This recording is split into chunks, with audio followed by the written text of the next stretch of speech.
And now for your professional entertainment, we have a 98 Honda. The engine has been changed and it's not starting. No communications with the engine computer. The check engine light is dim, all right? And here's what happened there. Before they changed the engine, they changed the head. When they did that, it stopped starting.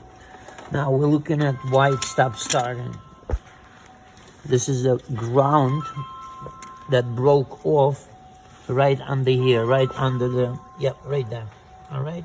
So what I'm gonna do now, I'm gonna put that round and we're gonna start the vehicle, see how it is. Up, yep, it's grounded now.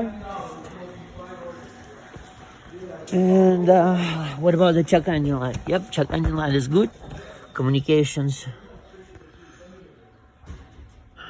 also good, and there you go.